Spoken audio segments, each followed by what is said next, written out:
तो ये जो 84 लाख योनियां हैं, अभी वैसे तो मैंने कभी नहीं दिखाया, बट लोग हाथ दिखाते हैं, अपना पूर्व जन्म पूछते हैं, तो वो बताते हैं कि आप पूर्व जन्म में यहाँ पर थे, बट वो इंसान ही बताते हैं। मैंने आज तक कोई कथा नहीं सुनी जिन्होंने कहा हो कि आप पिछले जन्म में मक्खी, मच्छर या कुछ और थे। तो ये सच होता है जो वो बताते हैं, या सब मनगढ़ंत होता है, या फिर हमें अगर पूर्व जन्म देखना है तो अगर इंसान योनि में थे, मनुष्य योनि में, तभी वो ही दिखता है और बीच वाले नहीं दिखते? इसका क्या राज है? अरे अब मेरा एक प्रश्न है, पूर्व जन्म का जान के करेंगे क्या?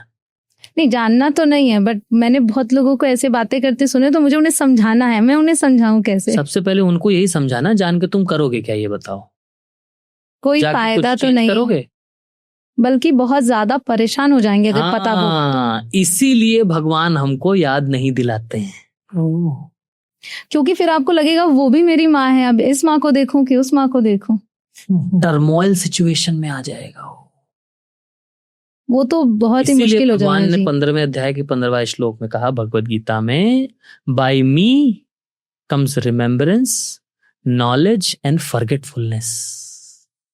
ये जो फॉरगेटफुलनेस आ रहा है हमको पिछले जन्म का, ये भगवान के द्वारा ही आ रहा है, और ये हमारे लिए हेल्पफुल है। नहीं तो आएगा तो हम परेशान हो जाएंगे पूर्व जन्म के बारे में सोच सोच के। ऐसी कितनी केस स्टडीज हैं, आप देखिए जाकर के, इंटरनेट पर भरी पड़ी हैं। आप डालिएगा pilot reincarnation, second world war का पायलट, उसका रीइंकारनेशन हुआ बच्चे को, और बच्चे को रात में सपने आते हैं, माँ बाप परेशान है, क्या हो रहा है?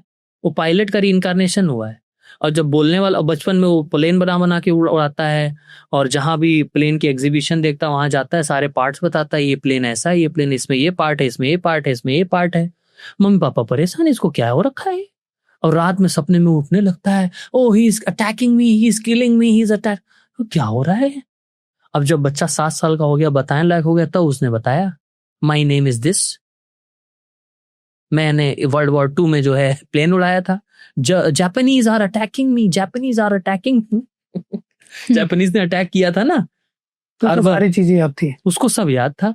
उसने फिर बताया जाकर, फिर वर्ल्ड वॉर 2 के जो वेटरियंस थे, जो जिंदा थे अभी भी, जो उस वॉरशिप पर थे जिससे उसका प्लेन उड़ा था और उड़ करके जो क्रैश किया था, जो उसका नाम था, उसने सब अपने वहां पर कैप्टन का नाम बताया, शिप के कैप्टन का। ये सब हिस्ट्री और बीबीसी सब अवेलेबल है, ये केस स्टडी। ये किसी हिंदू बच्चे की कहानी नहीं है, क्रिश्चियन बच्चे की कहानी है, जो रीइंकारनेशन में बिलीव नहीं करते हैं, उनके बच्चे की कहानी। फिर वो बच्चा पूरा बताता है, वो वर्ल्ड वॉर 2 के शिप वाले ओनर से मिलने जाते हैं, वहां के कैप्टन से मिलने जाते हैं, बोले yes I am this, I am that, सब बताता है वो। जब हिस्ट्री ज्योग्राफी सब बताता है, जब वो डॉक्यूमेंट्स खोलते हैं पता लगता है ये तो वही बच्चा है, वर्ल्ड वॉर 2 में मरा था। अब मेरा एक क्वेश्चन ये है कि मान लीजिए कोई, तो अब इसमें एक सॉरी मैं आपको बीच में इंटरप्ट कर रहा हूँ, इसमें कंक्लूजन ये निकला, जान के करोगे क्या? फोकस अब हमें किस चीज पर करना? देखिए यही तो आजकल के मानव सभ्यता की बहुत बड़ी समस्या है, हम पेंडुलम हो गए हैं।